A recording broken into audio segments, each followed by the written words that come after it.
Big பாஸ்ல இன்னைக்கு weekend எபிசோட்ல விஜய் சேதுபதி சாச்சனாவை பயங்கரமாக வச்சு செஞ்சிருக்காரு அப்படிங்கிறத இப்போ அப்டேட் கிடச்சிருக்குது. எதுக்காக அப்படிங்கிற விவரத்தை தான் வெளில பார்க்க போகிறோம்.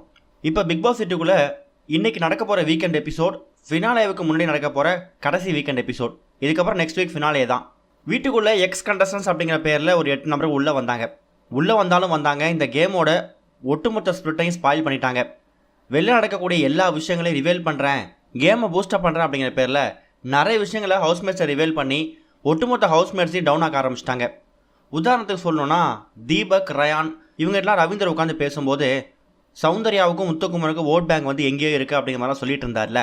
இது எல்லாத்துக்கும் ஒரு படி மேலே போயிட்டு சாச்சனா என்ன பண்ணிட்டாங்க, வெளியில் இப்போ வீட்டுக்குள்ள இருக்கக்கூடிய போட்டியாளர்களுக்கு மக்கள் வந்து எந்த அளவுக்கு வரவேற்பு கொடுக்குறாங்க அப்படிங்கிறத சொல்கிற விதமாக முத்து அப்புறம் ஜாக்லின் இவங்க 2 பேரையும் சேர்த்து வச்சு நிறைய எடிட்ஸ் போகுது, லவ் எடிட்ஸ்லாம் போயிட்டுருக்கு, அதெல்லாம் பார்க்கறதுக்கு ரொம்ப டிஸ்கஸ்டிங்காக இருக்குது அப்படிங்கிற மாதிரி ஜாக்லின் கிட்டையும் முத்துக்கிட்டையும் சொல்லியிருக்காங்க.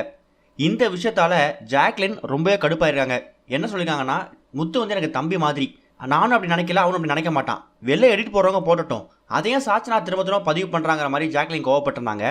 இந்த விஷயத்தை தான் விஜய் சேதுபதி அவர்கள் நீங்கள் சாச்சனா கிட்ட நோட்டீஸ் பண்ணி கேட்டிருக்காரு. சாச்சனா, இந்த பிக் பாஸ் வீட்டுக்குள்ளே முதல்ல அவுட் சைட் இன்ஃபர்மேஷனை ஷேர் பண்ணுறதே தப்பு, அதுலேயே நீங்கள் இந்த பிக் பாஸ் வீட்டுக்கான ப்ரோட்டோக்காலை மீறிட்டீங்க.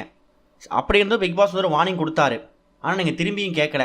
பிக் பாஸ் வீட்டுக்குள்ளே நீங்கள் ஒருத்தர் மாற்றி ஒருத்தர் எவ்வளோ விஷயங்களோட விமர்சனங்களை வச்சுக்கலாம், ஆனால் ஒரு ஹவுஸ்மேட்ஸை பற்றி வெளில என்ன விமர்சனம் போயிட்டுருக்கு, இல்லை 2 ஹவுஸ்மேட்ஸை லிங்க் பண்ணி என்னென்ன விஷயங்கள் பண்ணுறாங்க அப்படிங்கிறத நீங்கள் வீட்டுக்குள்ளே சொல்லக்கூடாது. அந்த சொல்கிற விஷயங்களால அவங்களோட கேம் ஸ்பிரிட் ஸ்பாயில் ஆகுது. ஏதோ ஒரு இடத்துல முத்து அப்புறம் ஜாக்லின் இவங்க 2 பேருமே அவங்கள அறியாமையே நீங்கள் செஞ்ச விஷயத்தெல்லாம் டவுனாக ஃபீல் பண்ண ஆரம்பிச்சிட்டாங்க.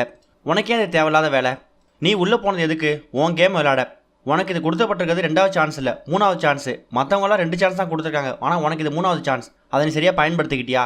இல்லை நீ உள்ளே எதுக்காக போன? முத்து அப்புறம் ஜாக்லின் 2 பேரும் ஒன்றா உட்காந்தா உனக்கு என்ன, 2 பேர் தனியாக உட்காருங்க நீ ஏன் சொல்கிற? வெளில வந்து ஃபேன்ஸ் வந்து எடிட் போடுறாங்கன்னா அது அவங்க தனிப்பட்ட விருப்பம், அதை அவங்க வெளில வந்து பார்த்துப்பாங்க. உள்ளே போயிட்டு சொல்கிறது மூலயமா நீ என்ன ஒன்று சாதிச்சிட்ட?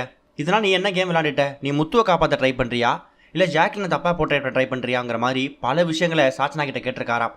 கேட்கக்கூடிய ஒரு வழி கேள்விகளுக்கும் எப்பவும் போல் சாச்சனா இந்த எவிட்டாகி போகிறதுக்கு முன்னாடி வீக்கெண்ட் எபிசோட பயங்கரமாக அழுவாங்களே, அதே மாதிரி தான் ரியாக்ஷன் கொடுத்துருக்காங்க. சாச்சனா பற்றி விஜய் சேதுபதி கேட்ட விஷயம் கரெக்டாக தப்பா அப்படிங்கிறத மறக்காமல் கமெண்ட்டில் ஷேர் பண்ணுங்கள். அதே மாதிரி இந்த வாரம் வீக்கெண்ட் எபிசோடில் ஒரு டபுள் எலிமினேஷன் இருக்கலாம் அப்படிங்கிற மாதிரியும், இப்போ வரைக்கும் அஃபிஷியல் அப்புறம் அன்அஃபிஷியல் 2த்துலையுமே பவித்ரா வந்து ரொம்ப லீஸ்ட் ஓட் வாங்கியிருக்காங்க. சிங்கிள் எலிமினேஷனாக இருந்தால் பவித்ரா போகிறதுக்காகவும், டபுள் எலிமினேஷனாக இருந்தால் அருண் அப்புறம் பவித்ரா இந்த காம்பினேஷன் வெளியான வாய்ப்புகள் இருக்குது அப்படின்னு அப்டேட் கிடச்சிருக்கு. என்ன நடக்க போகுது அப்படிங்கிறத வெயிட் பண்ணி பார்க்கலாம். இது வரைக்கும் கனெக்டிங் டிவிக்கு சப்ஸ்கிரைப் பண்ணனா மறக்காமல் சப்ஸ்கிரைப் பண்ணிக்கங்க. உடனடி அப்டேட்ஸ் பெறுவதற்கு நோட்டிஃபிகேஷன் பெல்லையும் கிளிக் பண்ணிக்கங்க.